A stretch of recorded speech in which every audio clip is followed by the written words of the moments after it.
Vamos falar sobre Parmênides agora. O Parmênides, ele nasceu na cidade de Eleia em 515 a.C.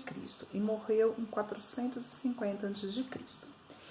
Ele é fundador da escola eleática, tá? Que valoriza extremamente o uso da razão e da lógica. Tá? Esse uso seria usado como um meio para obter o conhecimento, ao mesmo tempo em que ele não aceita experiências sensoriais como válida, tal que são experiências sensoriais, né, dos sentidos, tá? Então ele não aceita os sentidos como uma coisa que teria conhecimento através deles. Eu vou explicar isso para vocês. O Parmênides, ele foi um pouquinho além da filosofia da natureza, tá? Que os filósofos pré-socráticos têm, né? Ele é considerado o criador da ontologia, tá? Uma área da filosofia que discute o ser humano enquanto ser humano. Tá? O Parmênides, ele escreveu um poema apresentando a sua filosofia. Ele não escreveu um livro, foi ali um poema, né? O detalhe é que nesse poema ele parte de algumas premissas fundamentais, tá? E a partir dela ele chega a uma série de conclusões lógicas. E além disso, tá? Ele também, apesar das conclusões lógicas que ele apresenta, ele tem ali uma aura mística, né? Um quê de místico, tá? Por que ele tem um quê de místico? Porque ele escreveu como se, na verdade, esse conhecimento fosse revelado para ele através de uma deusa. Tá? Então, é tudo ali um misticismo em volta do conhecimento. Tá? O poema intitulado Sobre a Natureza, ele foi originalmente dividido em 3 partes. O prólogo, né, que é o começo, a verdade e a opinião. Tá? O ponto de partida do argumento do Parmênides, em seu poema, né, é que a afirmação de que o ser é e não pode não ser. Difícil, né? O ser é e não pode não ser. E o não ser não é e não pode ser. Dá para entender? O ser é e não pode não ser. O não ser não é e não pode ser. Tá? Ser e não ser aqui, ele tem um sentido de algo que existe, tá? Ser, né? Ser mesmo, uma coisa palpável, né? Ou algo que não existe, né? Não ser. Ou ele é ou ele não é, digamos assim. Eu vou explicar, tá? Parece bem complicado. Eu acho meio complicado também, tá, gente, de entender. As ideias do Parmênides, eles eram um pouquinho conflituosas, né? Então, mas dá para entender sim. Eu vou explicar bem explicadinho para vocês. Se vocês não entenderem, tchavam, não entendi. Explica de novo. Agora não é mais assim telefone, né? Agora é assim. Isso vem, minha gente. Mas qualquer coisa, vocês não conseguirem entender, que eu tento explicar de outra forma, tá legal? Tá? Então, o Parmênides, né, o ser é e não pode ser, e não pode não ser, e o não ser não é e não pode ser, o que ele quer dizer com isso? Ele está afirmando que algo existe, algo que não existe, ele não pode se tornar alguma coisa. Né? Ele não é nada. Por outro lado, alguma coisa que existe, ela não se torna um nada. Tá? Numa linguagem assim, menos abstrata, né? Menos parmediana aí, o ponto é que o universo, ele existe. E ele não pode ter surgido do nada. Né? Assim como esse universo que existe, ele não pode se tornar um nada. Deu para entender? O universo, ele não existiu a partir do nada, né? E também ele não pode se tornar um nada, tá? Então, ele havia concluído disso, né? que qualquer transformação na natureza seria totalmente ilusória, tá? Na verdade, tudo permanece imutável, tá?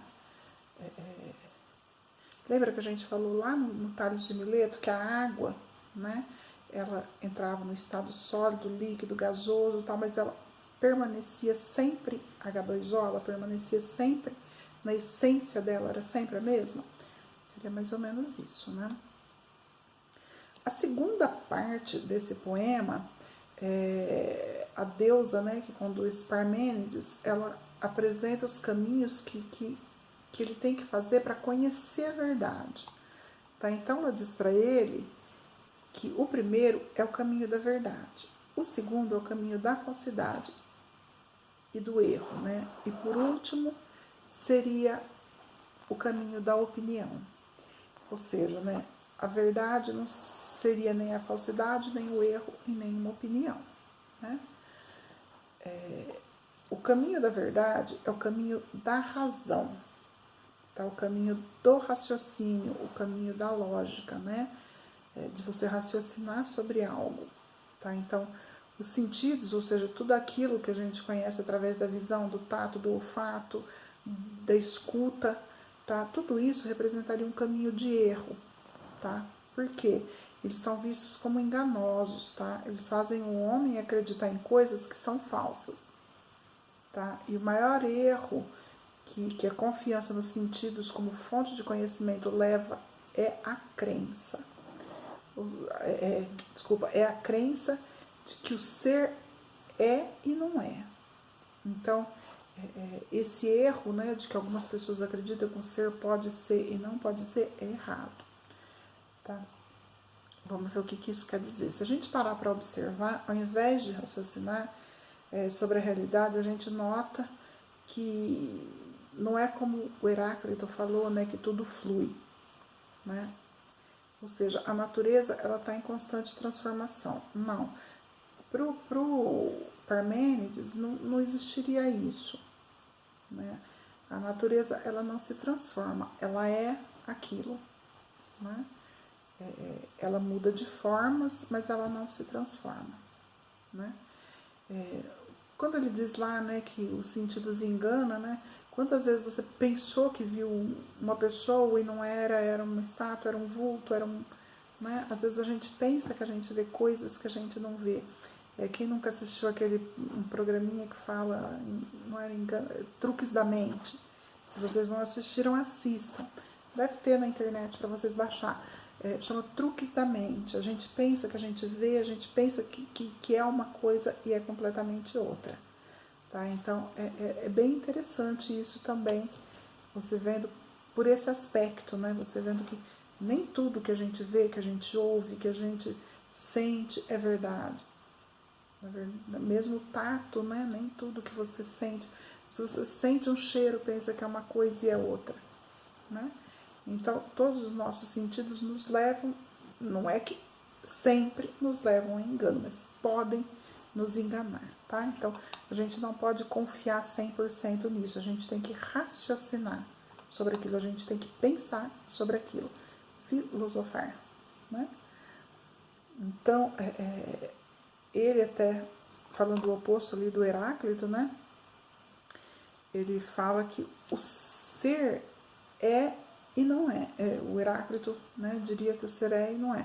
Ele dá o exemplo de que um bebê, quando ele foi concebido, ele não existe, né? Mas no momento de seu nascimento ele passa a existir, né? E quando ele fica velho, o bebê já não existe mais, não é assim? Ele já é um adulto, a gente não falou isso lá atrás. O que ocorreu foi justamente aquilo que a lógica do Parmênides diz ser impossível, né? Ou seja, a passagem do não ser, né, que é o bebê ali, ele não existia, ele passou a existir, ele passou a ser algo, né? Então, e quando ele ficou velho, o bebê também já não existia mais, porque ele já era um velho. Então, segundo Parmênides, a gente deveria desconfiar disso, né?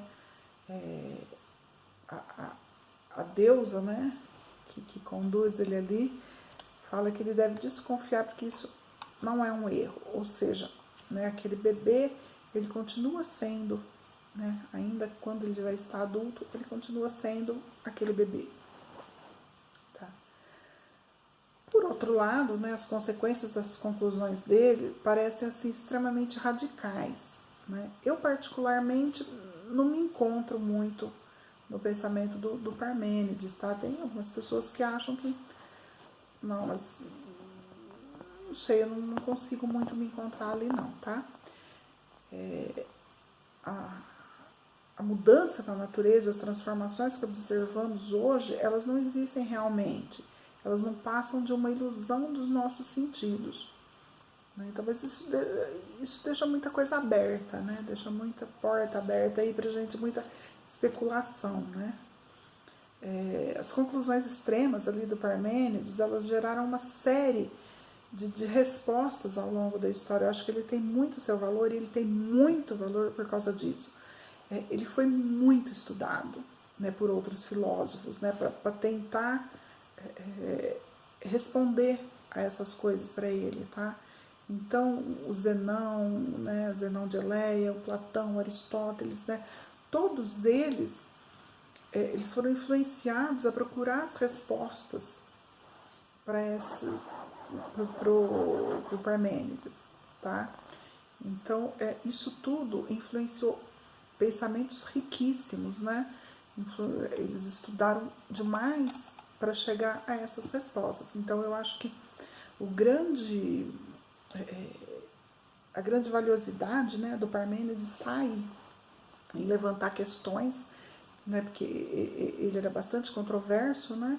Então, em levantar essas questões para que outros filósofos desenvolvessem pensamentos riquíssimos, tá?